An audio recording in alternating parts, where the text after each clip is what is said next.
सर्वमङ्गलमाङ्गल्ये शिवे सर्वार्थसाधिके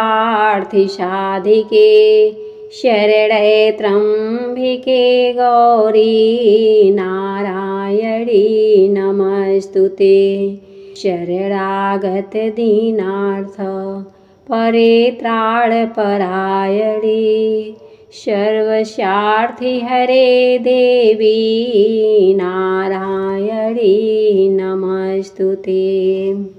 जय माता दी। आप सभी पर माता रानी का आशीर्वाद सदैव बना रहे और आप सभी का दुर्गा सप्तशती के 7वें अध्याय में हार्दिक स्वागत है।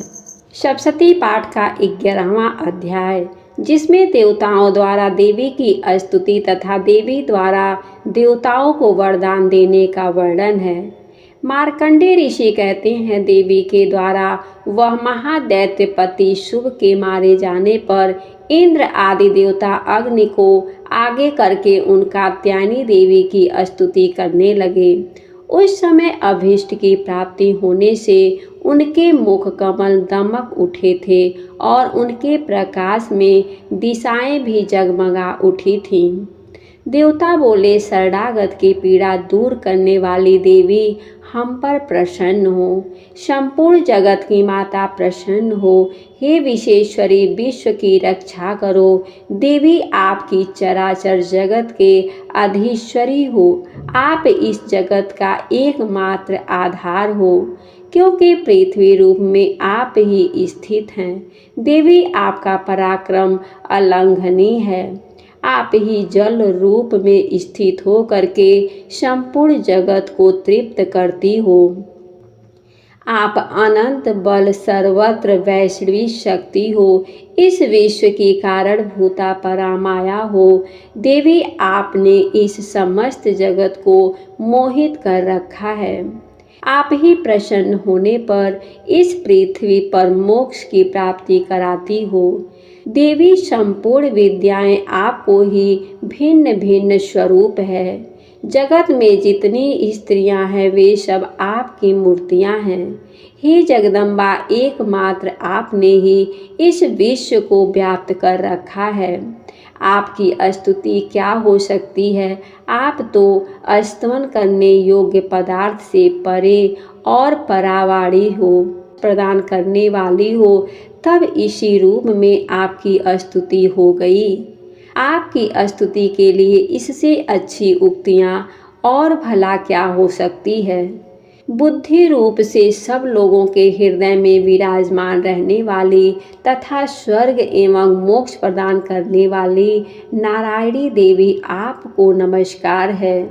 कला काष्ठा आदि के रूप से क्रमशः परिणाम की ओर ले जाने वाली तथा विश्व का उपसंहार करने में समर्थ नारायणी, आपको नमस्कार है।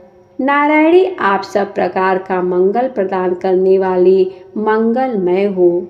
कल्याणदायिनी शिवा हो। सब पुरुषार्थों को सिद्ध करने वाली शरणागत वत्सला, 3 नेत्रों वाली एवं गौरी हो।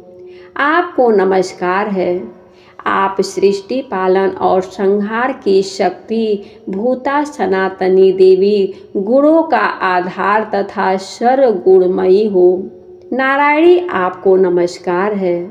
शरण में आए हुए दीनों एवं पीड़ितों की रक्षा में संलग्न रहने वाली तथा सबकी पीड़ा को दूर करने वाली नारायणी देवी, आपको नमस्कार है। नारायणी, आप ब्रह्मांडी का रूप धारण करके हंसों से जूते हुए विमान पर बैठती तथा कुश मिश्रित जल छिड़कती रहती हो। आपको नमस्कार है। हे महेश्वरी रूप में त्रिशूल, चंद्रमा एवं सर्प को धारण करने वाली तथा महान वृषभ की पीठ पर बैठने वाली नारायणी देवी, आपको नमस्कार है। मोरों और मुर्गों से घिरी रहने वाली तथा महाशक्ति धारण करने वाली कौमारी रूप धारणी निष्पापी नारायणी, आपको नमस्कार है। शंख, चक्र, गदा और सारंग, धनुष रूप उत्तम आयुधों को धारण करने वाली वैष्णवी शक्ति रूपा नारायणी, आप प्रसन्न हो। आपको नमस्कार है। हाथ में भयानक ब्रह्म चक्र और दाढ़ों पर धरती को उठाए वाराही रूप धारिणी कल्याणमयी नारायणी आपको नमस्कार है। भयंकर नृत्य रूप दैत्यों के वध के लिए उद्योग करने वाली तथा त्रिभुवन की रक्षा में संलग्न रहने वाली नारायणी आपको नमस्कार है। मस्तक पर किरीट और हाथ में महावृ धारण करने वाली सहस नेत्रों के कारण उद्दीप्त दिखाई देने वाली और वृत्तासुर के प्राणों का अपहरण करने वाली इंद्र शक्ति रूपा नारायणी देवी आपको नमस्कार है। शिवदूती रूप से दैत्यों की महती सेना का संहार करने वाली भयंकर रूप धारण तथा विकट गर्जना करने वाली नारायणी आपको नमस्कार है। दाढ़ों के कारण विकराल मुख वाली मुंडमाला से विभूषित मुंडमर्दिनी चामुंडा रूपा नारायणी आपको नमस्कार है।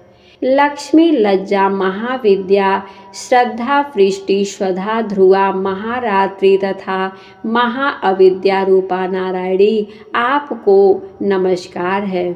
ऐश्वर्य रूपा बाभ्रवी अर्थात भूरे रंग की अथवा पार्वती तामसी नियता तथा ईशा रूपिणी नारायणी आपको नमस्कार है। सर्वस्वरूपा सर्वेश्वरी तथा सब प्रकार की शक्तियों से संपन्न दिव्य रूपा दुर्गे देवी सब भयों से हमारी रक्षा करो आपको नमस्कार है। हे कात्यायनी यह तीनों लोचनों से विभूषित आपका सौम्य मुख सब प्रकार के भयों से हमारी रक्षा करे आपको नमस्कार है।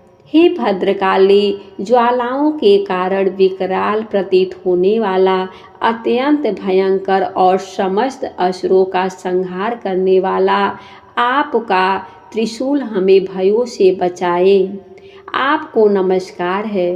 देवी जो अपनी ध्वनि से संपूर्ण जगत को व्याप्त करके दैत्यों के तेज नष्ट किए देता है, वह आपका घंटा हम लोगों की पापों से उसी प्रकार रक्षा करे जैसे माता अपने पुत्रों के बुरे कर्मों से रक्षा करती है। चंडिके आपको हाथों में सुशोभित खड्ग जो असुरों के रक्त और चर्बी से चर्चित है, हमारा मंगल करे। हम आपको नमस्कार करते हैं।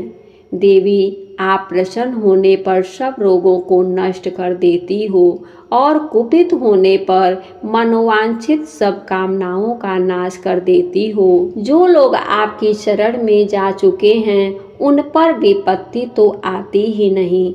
आपकी शरण में गए हुए मनुष्य दूसरों को शरण देने वाले हो जाते हैं। देवी अम्बिके आपने अपने स्वरूप को अनेक भागों में विभक्त करके नाना प्रकार के रूपों से जो इस समय इन धर्मद्रोही महादैत्यों का संहार किया है, वह सब प्रकार दूसरी कौन कर सकती है।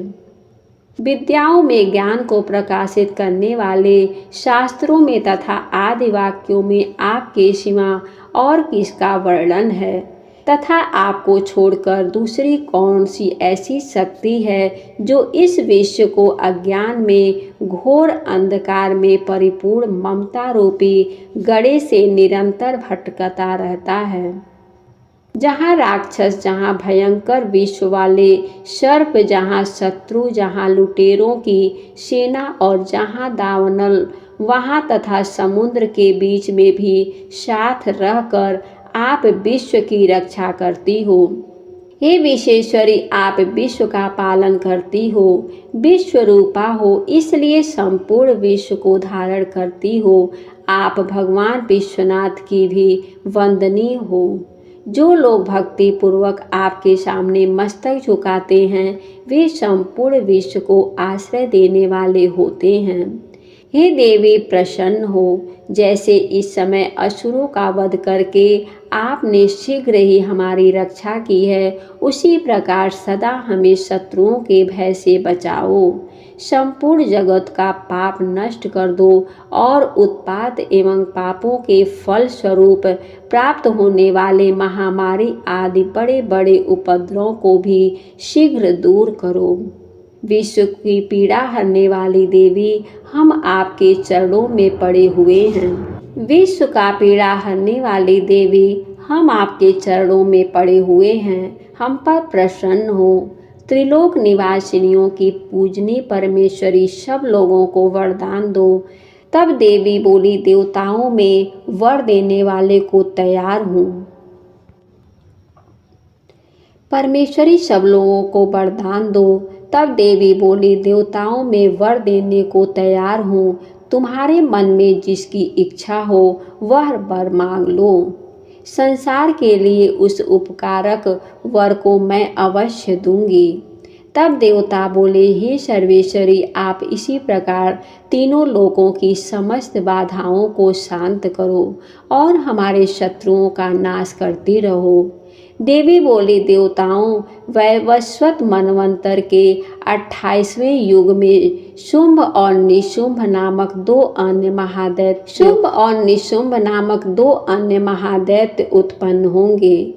तब मैं नंदगोप के घर में उनकी पत्नी यशोदा के गर्भ से अवतीर्ण हो विंध्याचल में जाकर के रहूंगी। फिर अत्यंत भयंकर रूप से पृथ्वी पर अवतार ले मैं विप्रचित नाम वाले दानवों का वध करूंगी। उन भयंकर महादैत्यों को भक्षण करते समय मेरे दांत अनार के फूल की तरह लाल हो जाएंगे। तब स्वर्ग में देवता और मृत्युलोक में मनुष्य सदा मेरी स्तुति करते हुए मुझे रक्तदीका कहेंगे। फिर जब पृथ्वी पर 100 वर्ष के लिए वर्षा रुक जाएगी और पानी का अभाव हो जाएगा, उस समय मुनियों के स्तवन करने पर मैं पृथ्वी पर अयोनिजा रूप में प्रकट होंगी और 100 नेत्रों से मुनियों को देखूंगी। अतः मनुष्य शताक्षी इस नाम से मेरा कीर्तन करेंगे। देवताओं, उस समय मैं अपने शरीर से उत्पन्न हुई शाखों द्वारा समस्त संसार का भरण पोषण करूंगी। तब तक वर्षा नहीं होगी जब तक वे शाक ही सबके प्राणों की रक्षा करेंगे। ऐसा करने के कारण पृथ्वी पर शांक भरी के नाम से मेरी ख्याति होगी। उसी अवतार में मैं दुर्गम नामक महादैत्यों का वध भी करूंगी। इससे मेरा नाम दुर्गा देवी के रूप में प्रसिद्ध होगा। फिर मैं जब भीम रूप धारण करके मुनियों की रक्षा के लिए हिमालय पर रहने वाले राक्षसों का भक्षण करूंगी, उस समय सब मुनि भक्ति से नतमस्तक होकर के मेरी स्तुति करेंगे। तब मेरा नाम भीम देवी के रूप में विख्यात होगा। अब अरुण नामक दैत्य तीनों लोकों में भारी उपद्रव मचाएगा। तब मैं तीनों लोकों का हित करने के लिए 6 पैरों वाले असंख्य भ्रमरों का रूप धारण करके उस महादैत्यों का वध करूंगी। उस समय सब लोग भ्रामरी के नाम से चारों ओर मेरी स्तुति करेंगे। इस प्रकार जब संसार में दानवी बाधा उपस्थित होगी, तब अवतार लेकर के मैं शत्रुओं का संहार करूंगी। जय माता दी। इस प्रकार श्री मार्कंडेय पुराण में सार्वणिक मनवंतर की कथा के अंतर्गत देवी महात्म्य में देवी स्तुति नामक 11 अध्याय पूर्ण हुआ।